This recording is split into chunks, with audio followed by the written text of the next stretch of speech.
はいどうも、車買うチューバーワンソクチューブです。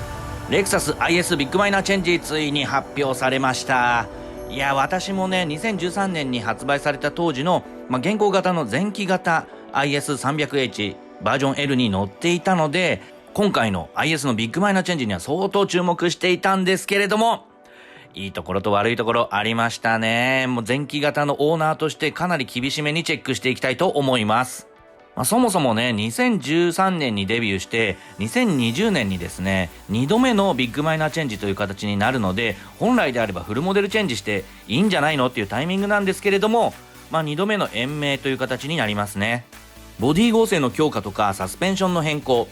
ボディサイズ自体もね全長全幅も大きくなるなど、かなり大幅に手は入っているものの、未だにね TNGA のプラットフォームは未採用という形になるので、ライバルであるね BM の3シリーズとか C クラスもねかなり大幅なマイナーチェンジも行い、今後すぐねフルモデルチェンジも控えているので、その中でねビッグマイナーチェンジでしのいでいくっていうのは少々しんどそうな気もしますけれども、果たしてって感じですね。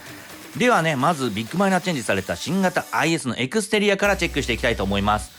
公開されたこの IS の画像なんですけれども、事前に出ていた予想 CG とかね、なんじゃこりゃって感じだったんですけれども、やっぱりね本物は全然違ってね、いい意味で外れたという感じで、かなりねエクステリアに関しては個人的にはめちゃくちゃかっこいいと思います。でシャープかつシンプルで、アルミをね削り出したようなパキパキとしたボディラインがね、従来の IS とはまた異なる印象に変わりましたよね。これならねフルモデルチェンジって言われても信じてしまいそうですね。マイナーチェンジといってもボディサイズの拡大も含んだかなり大幅なね外装の変更がありました。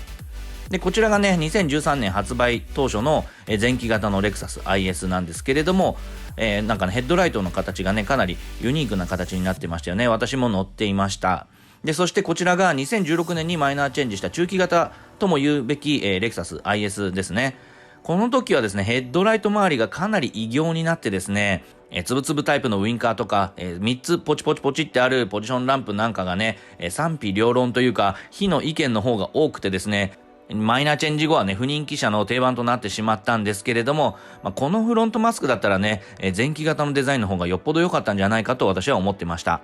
で今回の新型、IS なんですけれども、フロントマスクはねけれんみなくシンプルな造形になって、これだったらね多くの人に受け入れられるんじゃないかなと思います。特にヘッドライトは UX 同様 L 字型のアローヘッドのポジションランプ兼デイライトがですね、三眼 LED とかね、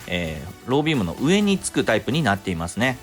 ちょっと意表つくぐらいのねシンプルさ加減で、なんかちょっと、拍子抜けした感もあるんですけれども、これはこれでね、かっこいいなと私は思っています。でこちらはねおそらくバージョン L と思われるエクステリアなんですけれども、スピンドルグリルのね縁取りがメッキになってますね。サテンメッキ調ですね。で、スピンドルグリルの内部はメッシュパターンになってますね。今回 F スポーツも、バージョン L も両方とも、メッシュグリルになるみたいです。今まではね、F スポーツ以外はフィンタイプになっていましたが、今回は両方メッシュタイプと、そのメッシュのパターン自体が F スポーツとそれ以外では異なるという形になっています。F スポーツだとねスピンドルグリルの縁取りがブラックになってより精悍な印象を受けますね。そして前期型のバージョン L のアルミホイールのデザインに近いメッシュパターンのホイールがね今回も用意されてるっていうのは嬉しいポイントですね。こういうデザイン好きなんですよね。で F スポーツ以外だとトランクスポイラーがつかないみたいで、リアのバンパー下部のディフューザー調のデザインもないですね。でこちらが F スポーツなんですけれども、控えめながらねブラックのトランクスポイラーがついてますね。そしてバンパー下部はディフューザー調のデザインになっています。でマフラーはねどちらもオーバルタイプのものが左右1本ずつ出ると、ダミーのねマフラーデザインなんかよりよっぽどこっちの方が全然いいですよね。今回2度目のマイナーチェンジとなった新型レクサス IS のボディサイズは全長4710、全幅1840、全高1435となりました。ホイールベースは変わらず 2800mm ですね。でマイチェン前の IS のボディサイズが全長4680、全幅1810、全高1430なので、新型の方が 30mm 長く 30mm 広く 5mm 高くなりました。すべて大きくなっているって感じですね。でホイールベース自体も延長されているっていう噂ありましたが、ホイールベースは同じになっていますね。でこちらが、中期型の IS なんですけれども、サイドビューもねかなり手を加えられているのが分かりますね。キャラクターラインなんか全然異なるものになりました。サイドのねガラスのエリアも大きくなって、でスランとしたね、ルーフラインがですねそのまま、トランクの方につながっていって、かなりねクーペスタイル感が強くなりましたね。全長は 30mm 伸びていますが、フロントのねオーバーハングとかいじればすぐ、30mm ぐらい大きくなってしまいそうですが、全幅までね 30mm 拡幅されているっていうのはねかなり驚きですね。確かにね前期型よりもワイド感が強調された感があります。それでもねマンションの一般的な駐車場のパレットの1850以下の1840に収まっているので、これだったらねマンション住まいの方でも選べる車になっていると思います。最近ねレクサスも ES でもね1850を超えてしまっているので、それのせいでね断念せざるを得ない人も増えているんですけれども、新型 IS はね収まるサイズで良かったなというところですね。そして今回のビッグマイナーチェンジから F スポーツには19インチタイアルミホイールが採用されました。こちらは BBS 製だそうで、こういうところもね物欲をそそりますよね。マイナーチェンジ前は F スポーツでもね18インチが標準装備だったので、足元もねより引き締まった印象になりました。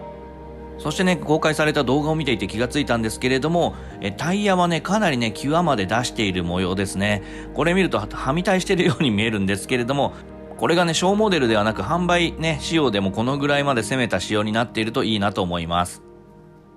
そしてフロントサイドのエアインテーク調に見えるところですが、ここもね一部エアが抜けるようにできていると思います。そして中央のねスピンドルグリルの下部のところにも、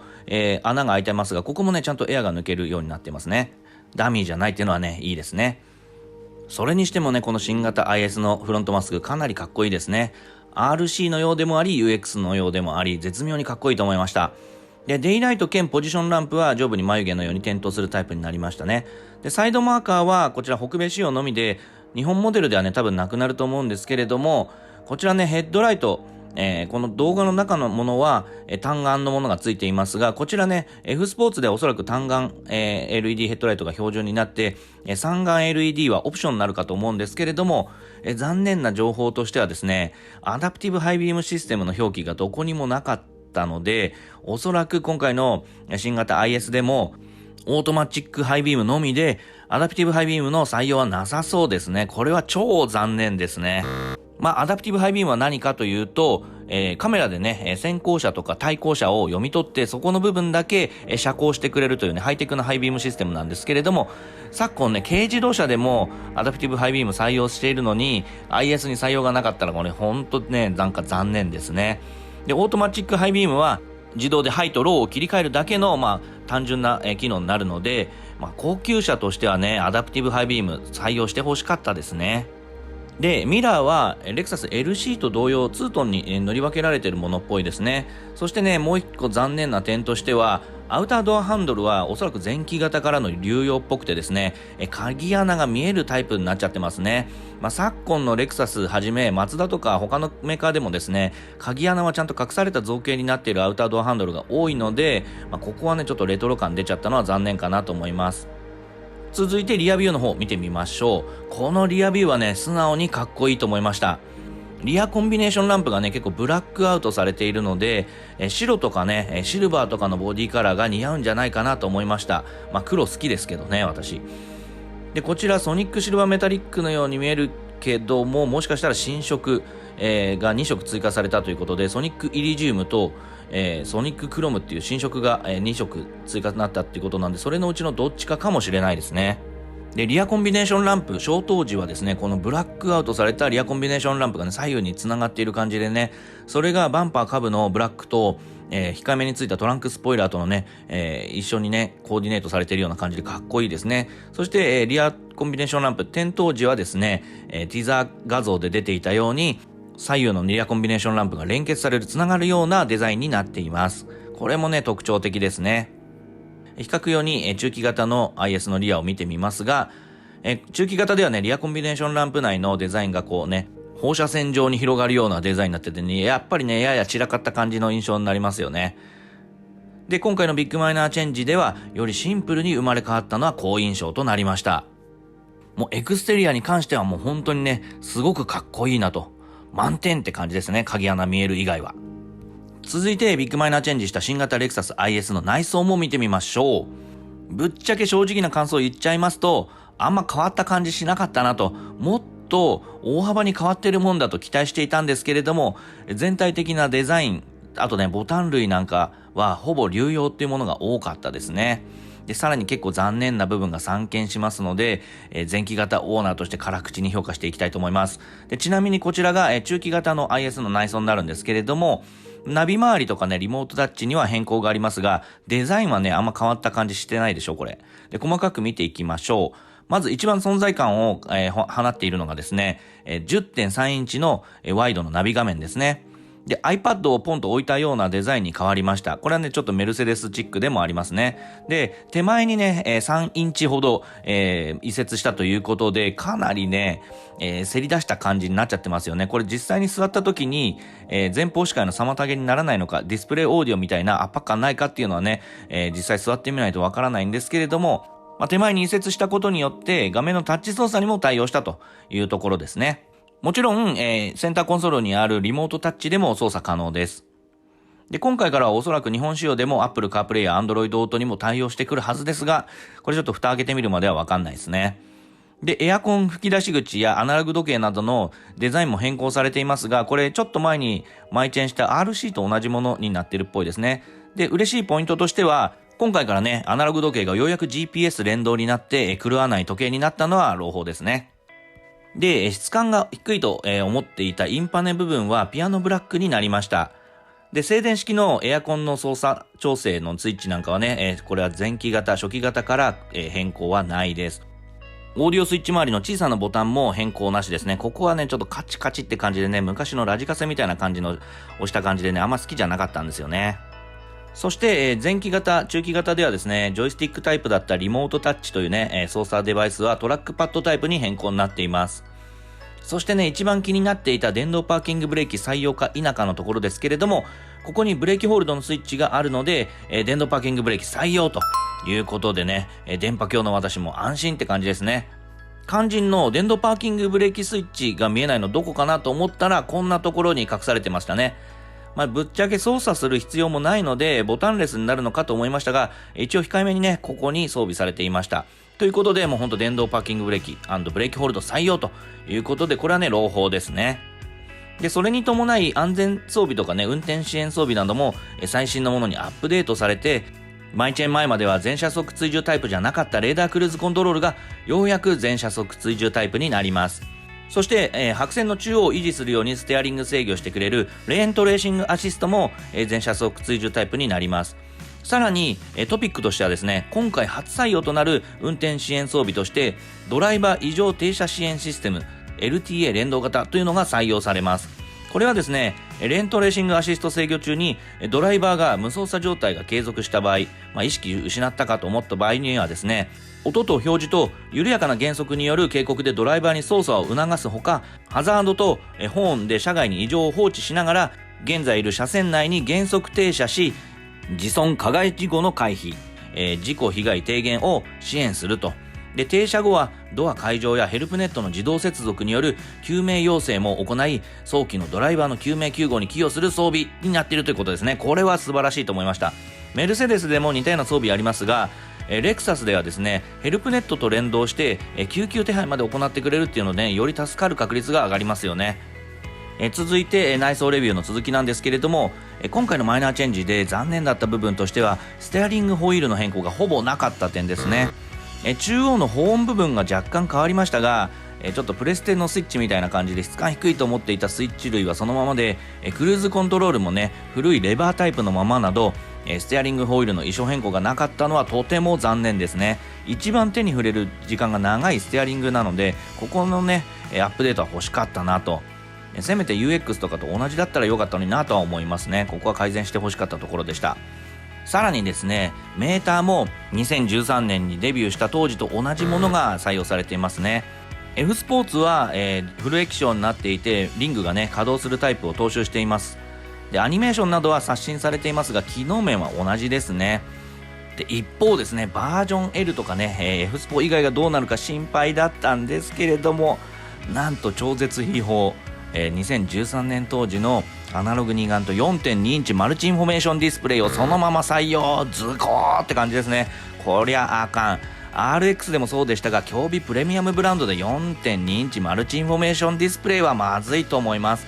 軽自動車でももっと大きいものが装備されている時代ですからね。せっかくビッグマイナーチェンジするならせめて ES や UX と同様のメーターを入れてほしかったですね。 ES は F スポーツじゃなくても7インチの液晶とアナログの組み合わせになっています。欧州勢のインフォテインメントシステムに比べるともう10年ぐらい遅れてる感じがするんですけれども、もうそろそろねブレイクスルーがあってほしいところですね。このねステアリングホイールとメーターだけでね物欲なえますね。これは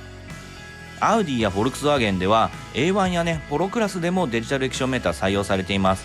メルセデスや BMW でも A クラスや1シリーズでもフルデジタル液晶メーター標準で採用されていて、ナビのねマップとかも表示されるようになっているので、もうねレクサスはそろそろねこういったインフォテインメントシステム採用してほしいところですよね。個人的にはアウディのバーチャルコックピットが一番メーターディスプレイとしては情報量が多くて見やすいと思っています。でそれ以外の細かいところではですね、左右端にあるエアコンの吹き出し口が丸タイプに変更になっています。でダッシュボードにステッチがつくなどちょっとね質感は向上していますね。で解約のポイントとしてはですね、助手席側にあったオーナメントパネル、これがなくなりました。でここにね、木目とか、アルミが入るだけで結構ね質感良かったんですけれども、そうした選べるパネルもなくなってしまったっていうのもね残念ですね。で Windows スイッチ台座、こちらは変更なしですね。ただですね Windows スイッチ自体にはメッキ化色がなく質感不足を感じていたんですが、それも変更なしと。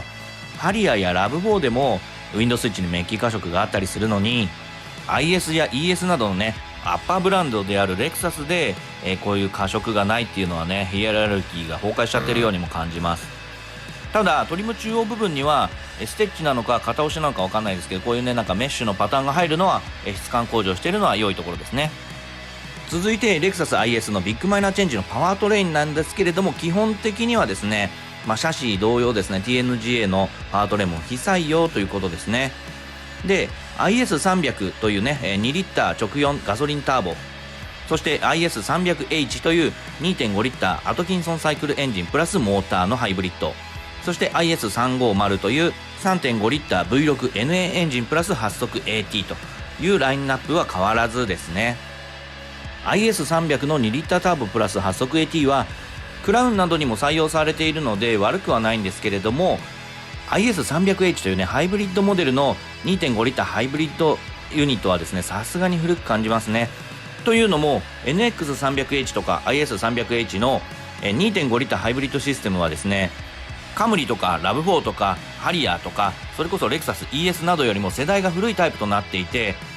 ダイナミックフォースエンジンじゃないものになっているので、エンジン自体の出力とかモーターのトルク感などもかなりね違ったものになっています。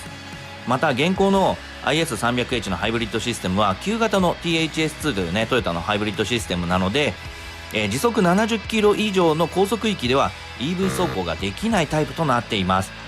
プリウス以降採用されている新しい世代の THS2 と比較するとこの辺もねなんか見劣りする部分ですね。なので本来だったら是が非でも、レクサス ES と同じような 2.5 リッターダイナミックフォースエンジンプラス新しい世代の THS2 を搭載した、IS300H になっていてほしいと、願っていたんですけれども、それも叶わずというところですね。ただキャリーオーバーのパワートレインとはいえかなり手が入っている模様で、2.5 リッターハイブリッドモデルではアクセル回路に対するエンジンとモーターの駆動力制御を変更しているとのことですね。で2リッターターボモデルでも、ドライバーのアクセル回路などから走行環境を判定し、シーンに応じて適切なギア弾を設定するアダプティブ制御を採用し、よりドライバーのアクセル操作や意図に対してリニアなレスポンスを実現しているとのことです。